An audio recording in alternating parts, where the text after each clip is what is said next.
This review might end up being an absolute disaster. So happy new year everybody, it is officially 2020. I can't believe how fast the time's gone in. Already in 2020. Wow.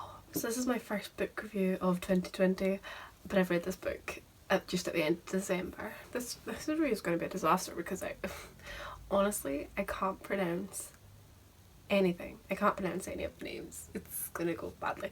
But I recently just finished reading The Tattooist of, I don't want to say this wrong, Auschwitz. My dad was trying to teach me how to say it, but I just was like, oh god. The Tattooist of Auschwitz. So I just finished reading this the other day. I actually read it in a day. I was quite proud of that, but it was quite easy to read, I must admit. It's a decent size. I think I read it in about like 5 hours or something like that. It was, I don't know, I just flew through it. I was really excited to read this book because so many people have like gave good reviews and said how amazing it is, and I thought it's based on a true story. I'm probably gonna cry. I thought a historical love story set in a concentration camp in World War II. My god, this is going to be harrowing. And it was. The story itself, I think, is a sad but lovely tale between two people who came together and found each other in the most horrific circumstances. So our main character is, now I don't even know how to pronounce this. I think it's Lal or Lali. I read where somewhere his name's spelled like L-A-L-I, but in this it's L-A-L-E, so I don't know if it's Lael, I don't know if it's Lali. I'm not 100% sure. I might just go for Lael. I feel so bad like making this review and I can't pronounce anything, but I can't speak. So our main character is Lael. I can't pronounce his last name either. Sokolov. The Scottish accent of mine does not help either when I'm trying to say things. Our main character is Lal,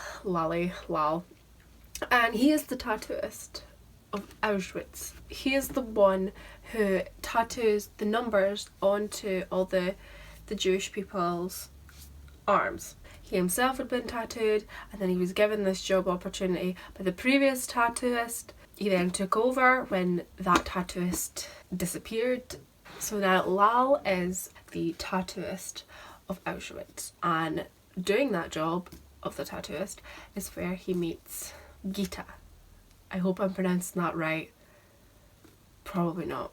Gita is a Jewish woman who is already in the camp when Lal arrives. I think she's already been there a few years before him, and I can't remember how he ends up tattooing her. I don't know if maybe her number's faded or if there's a reason for it, if she's getting a new number. I really can't remember, but I just remember that he was tattooing her, and while he was tattooing her he saw this beautiful woman, and he basically, it was love at first sight. He fell in love with her instantly.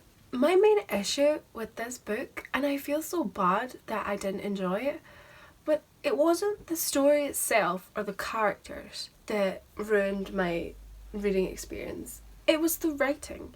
The author, Heather Morris, she's a screenplay writer, and she met up with Lal, and for about 2-3 years they worked together. He told her everything he knew. He told her his story, and then she went on and wrote a screenplay for it. I take it nobody ever picked it up. Must have been, my chair is very squeaky, it's the way it's leaning against the wall. I'm assuming that nobody picked up the screenplay or wanted to make a movie out of it because it makes no reference, but basically she wrote this screenplay and she had this screenplay, and then years later, and I think that was about 2006 or something, she had the screenplay, and then years later she decided to turn it into a book, which I think was a nice idea, to be honest.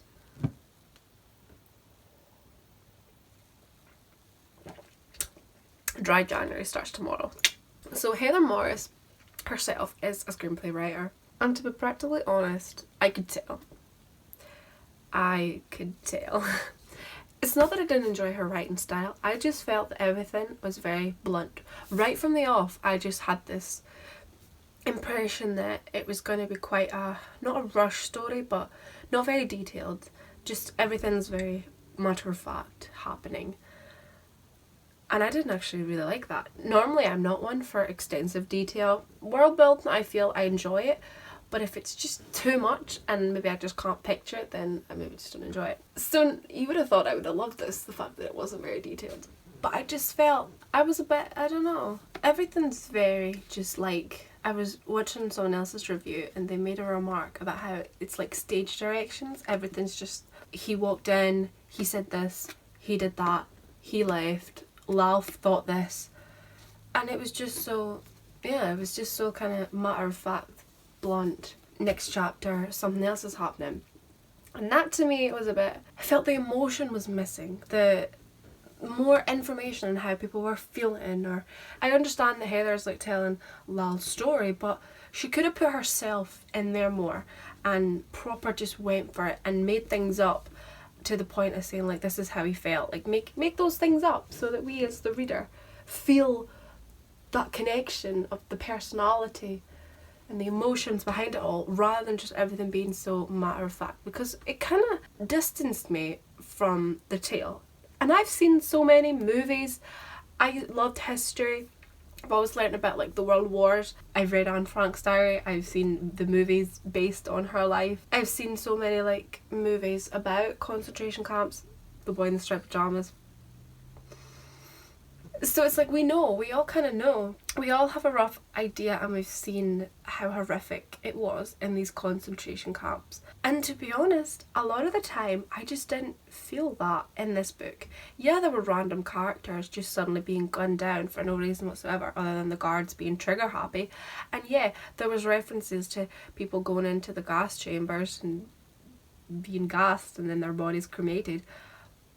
And a couple of times, yeah, Lal's reaction was very much so that he was affected by it, he was upset. But the detailing just wasn't there for me to make me feel as heartbreaking and heart-wrenching as it could have made me feel. More on that in a bit. As for the love story between Lal and Gita, I'm not saying I couldn't get behind it. I just didn't feel that same connection, and I felt it in a way because I knew they were real. If this wasn't based on a real story and this was just like made up, I definitely wouldn't have liked it.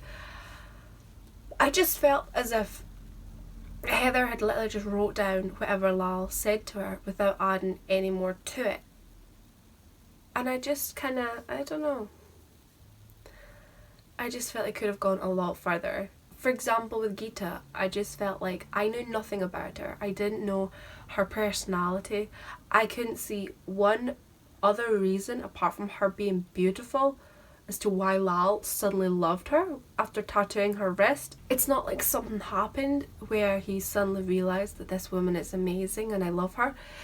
It was genuinely just he tattooed her wrist, looked at her, thought she was beautiful, and thought, oh my god, I love you, this is the woman of my dreams. And yeah, I guess maybe that was the case with him, but I for me to believe that and for me to get on board with that, I felt I just needed a lot more kind of personality. There was nothing else other than just that he loved her and she loved him. I felt like the story could have been a lot further, detailing their love in more ways and just a little bit more personality. That's something that I needed. I know these people were real, and I'm pretty sure that Gita was dead by the time that Heather was finding out about Lal, so I suppose there's that if she never actually met her, but I'm pretty sure she could have found out things about her and put that into the book and said, oh yeah, she was the loveliest, most kindest woman I've ever laid eyes upon. Chances are I'll be drunk by the end of this.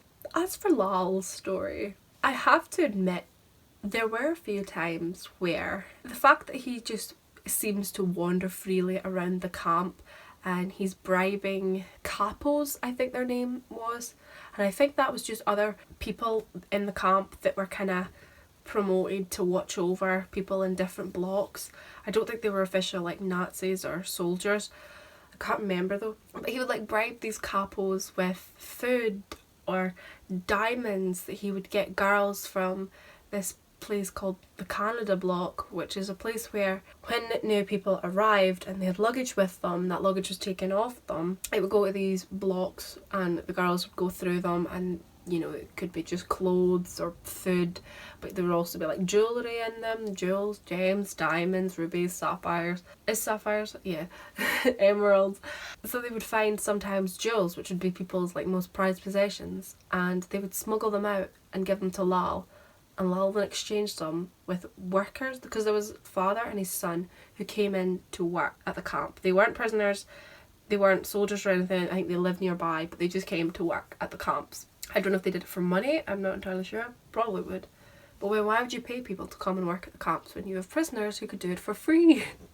So he would like trade with them, and they would bring in food for him. They brought in medicine at one point, and I was like, this happened?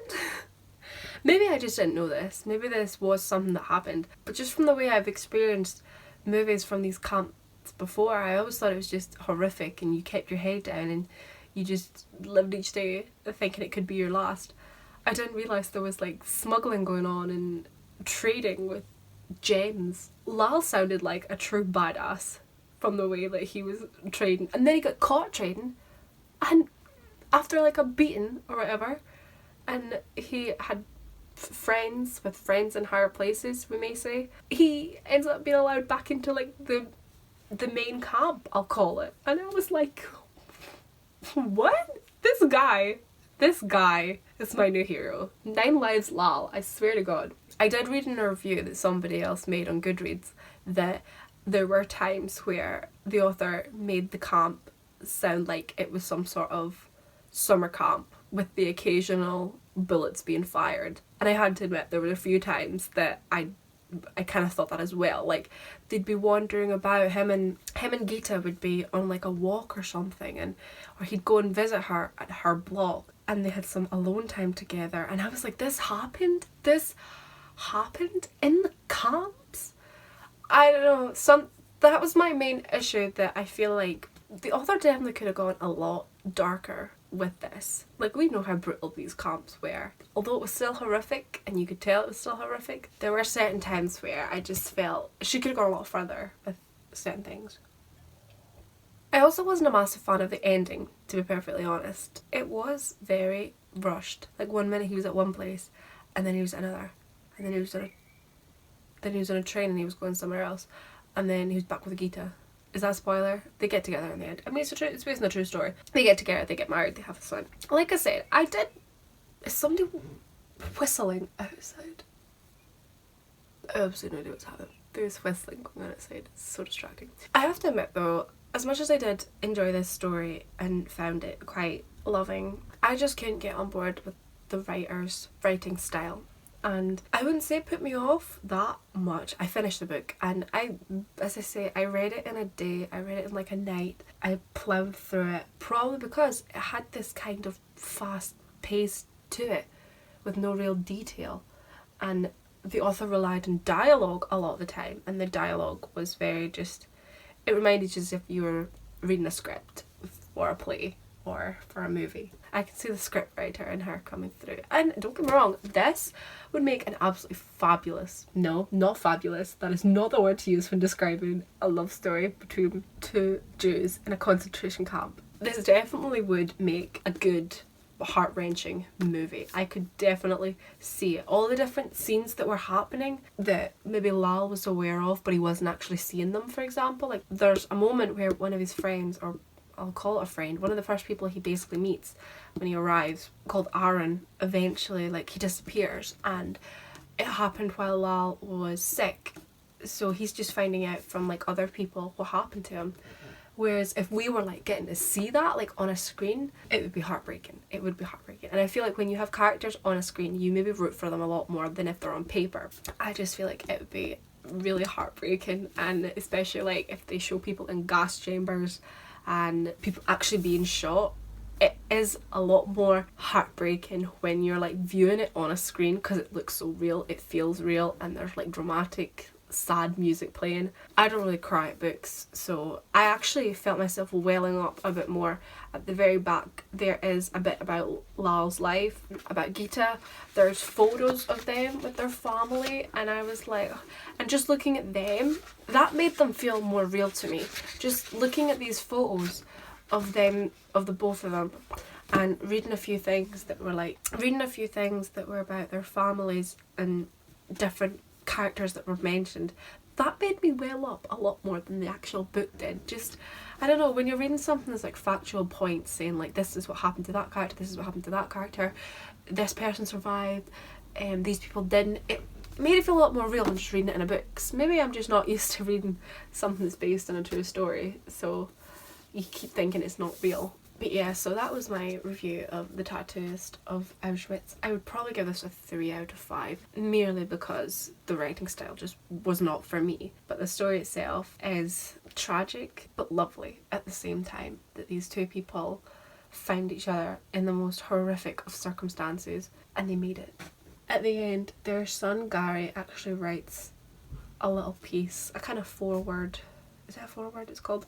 Just about his parents, and that made me tear up a little bit. And I kind of feel like if he wrote this, maybe it would have been a lot more emotional than somebody else trying to write it. I couldn't imagine trying to write for somebody that I don't really know, isn't a family member. But yes, this is my review for The Tattooist of Auschwitz. I definitely think it is worth the read. It is worth it because it's a nice story to know. Love conquers all, but at the same time unsure about the author.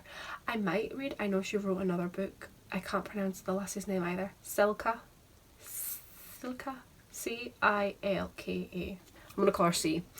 She was a character in this book, and the next book, which kind of follows up from this a wee bit, is about her journey. I think it's called Silka's Journey. So I might actually read that, but I'm very undecided at the moment, as I say, because I'm very undecided about the author. But yeah, so thank you so much for watching my first ever book review of 2020. I've set myself a reading goal of 40 books for 2020. I set myself a goal of 20 to read last year and I read 27, so I'm quite proud of that. So this year I'm hoping to do better and I'm going to try and read 40 books. I very much doubt that will happen.